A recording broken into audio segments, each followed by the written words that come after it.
The first thing I heard was the dust. Not the creak of the collapsed relay station. Not the distant percussion of the Ven Reach border cannons. Dust. A fine, pale silt falling through a split in the ceiling into a shaft of blue-grey morning light, steady as a clock, as if the building had sprung a slow leak in time itself. I'd ridden into the Ven Reach Compact's outer frontier on a supply contract that wasn't worth dying for, and the relay station at Corinth Post was supposed to be a 10-minute stop. Leave the canisters, sign the manifest, ride back before the border situation turned worse. The station had other plans. One wing of the structure had come down in the night, shelling, or a structural fault the engineers had been arguing about for 2 years finally making its argument. Half the roof was sky. The supply dock was rubble. And somewhere under the eastern corridor's collapsed ceiling, something was breathing. I should have turned back. That would have been the reasonable thing, the correct thing, the thing a man with a signed contract and a functioning vehicle does when he finds a war zone where a logistics post used to be. I went in instead. I've asked myself since then whether I knew, in that moment, what I was walking into. I didn't. I just heard breathing in the rubble and walked toward it, because that is, apparently, what I do. She was pinned by a transit beam, one of the heavy structural ribs that had come down at an angle, trapping her left leg beneath it without crushing it, which was the only thing that had kept her alive through the night. She was still in partial ceremonial war armor, the kind the Compact's senior officers wore on formal transit missions. One pauldron was gone. The remaining one was engraved with a sigil I didn't recognize. Her skin was pale blue, almost the color of cold water in a deep basin. Her hair was black, pushed back from her face, matted with dust and dried blood at the temple. Her eyes, when they opened, finding me crouched 3 feet from her face, were silver. Not grey. Silver. Like the inside of a mirror, still and reflective, watching me with the particular precision of someone who has calculated every variable in the room and arrived at a number they don't like. "You're not Compact military," she said. "No. You're human." "Yes." A pause. The dust fell through the light above us. The distant cannons spoke twice and went quiet. The Compact escort assigned to this transit determined my survival probability at 11.6%, she said. They evacuated the station 40 minutes before the eastern wing collapsed, taking the 2 vehicles and all emergency supplies. Standard field calculus. The asset with the highest probability of survival withdraws to preserve operational capacity. She said it without bitterness. The way you recite a procedure you followed yourself, and trust, and did not enjoy being on the other end of. I looked at the beam. It was 2 meters of reinforced transit-grade steel, resting at roughly a 30-degree angle, one end on rubble and the other across her leg. It was heavy. I could not lift it. What I could do was find what it was resting on at the rubble end, and shift that. "What's your name?" I asked. Another pause. Longer this time. "Red Hanny," she said. "Red Hanny Solve." I nodded and moved to the rubble end of the beam. "I'm Kate. I'm going to need you to tell me when the pressure changes on your leg, and whether it gets better or worse. You understand," she said carefully, "that if you destabilize the remaining structure, the probability of both our deaths increases significantly." "I understood that when I came in," I said. "Tell me when the pressure changes." I found the first load-bearing piece of debris with my hands. A section of wall panel, cracked through, wedged under the beam's end. I got my shoulder under the beam itself and pushed upward, not to lift it, just to take a fraction of its weight off that end while I worked the panel loose with my other hand. The building groaned. Dust fell in a curtain. Something in the western corridor gave way with a sound like a struck bell and then went quiet. "Pressure is the same," Red Hanny said. Her voice was steady.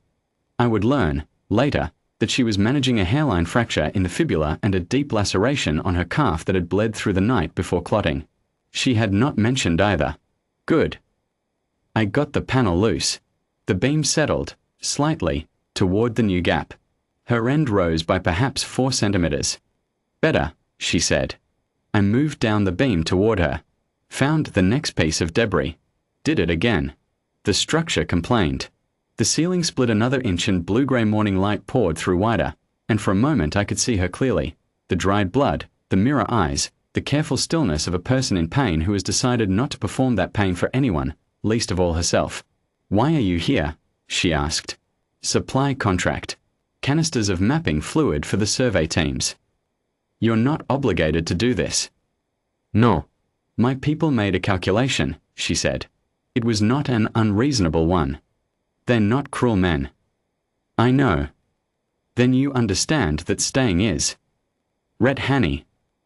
I had the second panel. I shifted it and the beam lifted another 3 centimeters. I'm not staying because of a calculation. Talk to me about something else. Tell me what the sigil on your pauldron means. A silence. Then, quietly, it's the mark of the compact's ruling line. I'm not a senior officer. I stopped moving. I'm the Queen, she said. It was the most UN-dramatic delivery of that sentence I have ever heard. No weight to it, no ceremony. Just the fact, offered plainly, because she had decided I'd earned it. I started moving again. That changes nothing, I said. It changes your risk calculus substantially. Good thing I'm not using one. I found the third piece of debris. My shoulder was bleeding where the beam's edge had torn through my jacket, and I hadn't noticed until now. I noticed now and kept moving. Tell me about the ceasefire protocol. I heard there's one triggered by a senior compact figure's survival confirmation. A pause that meant she was surprised. You know our border law. I've ridden this frontier for 6 years. I read. I got the third panel loose. The beam shifted. What does the protocol require? Confirmation of a living compact authority above rank 7. Transmitted through any functioning compact relay, even a tertiary one. She was quiet for a moment. The backup relay in this station's eastern annex may still be functional. It was on a separate power cell. Then we need to reach it. I looked at her leg. At the beam. At the remaining gap. Can you pull your leg free if I hold the beam at this angle? Probably. That's good enough for me. I got both hands under the beam, arms locked, and pushed. Not up, sideways, rotating it along its axis, taking its weight onto my back and shoulders and the whole grinding complaint of my 42-year-old spine, and I held it there. Dust fell. The structure spoke in a language of stress and yield. I held it. Now, I said. She moved. I heard her breath catch, one sharp intake that she clamped down on immediately, and then the scrape of her leg coming free, and then her hand on the debris beside me, and then she was up. Not standing, her leg wouldn't take it, but up, one hand braced on the rubble, the other finding my arm for a moment before releasing it. I let the beam down. We stayed like that for a breath. 2. The building did not fall. East Annex, I said. East Annex, she agreed. I got my arm under hers and we moved. Her weight was slight, she was not a large woman, but her grip was steady, and she did not slow us down, and she did not complain. The eastern corridor was half collapsed but passable at a crouch, and the annex door was jammed but not sealed, and the backup relay was exactly where she said it would be, and it had power. She transmitted in under 40 seconds. Compact cipher code, her authentication, her location, confirmation of survival. Her voice in that moment was the voice of someone who had been a queen every second of the night she spent pinned under a beam, alone, without any of the people whose job it was to protect her. Calm, precise, unbroken. The transmission ended. Somewhere along the border, we would learn later it was along 112 kilometers of contested frontier, the Vel advance halted. The ceasefire protocol engaged. 2 hours after that, the compact would release figures. 641 military lives preserved on both sides in the first 12 hours alone. We sat on the floor of the eastern annex and waited for her court to arrive.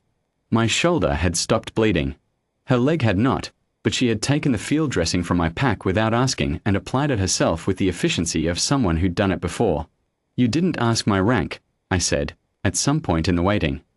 I knew what you were when you walked toward the sound instead of away from it. She had her back against the annex wall, her bad leg extended, her silver eyes on the strip of sky visible through the annex's high narrow window. A courier. A human. A man who reads border law because he rides a dangerous frontier and wants to understand the world he moves through. She paused. A man who does not consult probabilities before deciding what kind of person he is. I didn't have an answer for that. I wasn't sure one was needed. The court arrived in 4 vehicles, fast and low, kicking up the pale dust of the Corinth plain in long rooster tails.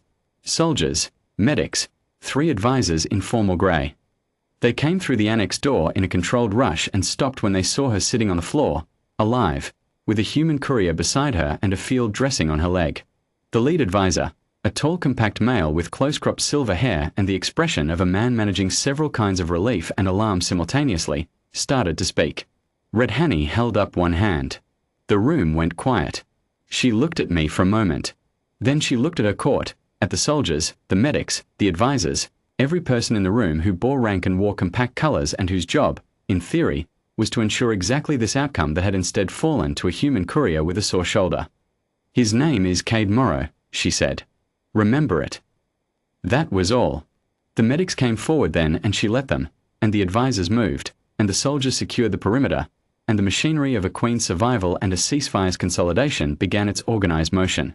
I sat on the floor of the annex a little longer, because my legs had decided they were done for the moment. She glanced back at me once, from the doorway. The mirror eyes steady. A look that was not a thank you. She had not said thank you, and I understood why, the same way I understood why she had given her court my name rather than my deed. You don't thank the person who stayed. You make sure the world knows they were there. I rode back out through the Corinth Plain 2 hours later, empty of canisters, contract unsigned, shoulder wrapped in a medic's proper dressing. The border was quiet. The sky over the Ven Reach was the same blue-grey it always was in the early morning, wide and flat and indifferent to the things that happened beneath it. I wasn't indifferent. That's the whole of it, really. The math said 11.6%. I didn't have a better number to offer. I just had 2 hands and a willingness to walk toward the sound, and it turned out that was enough. It usually is.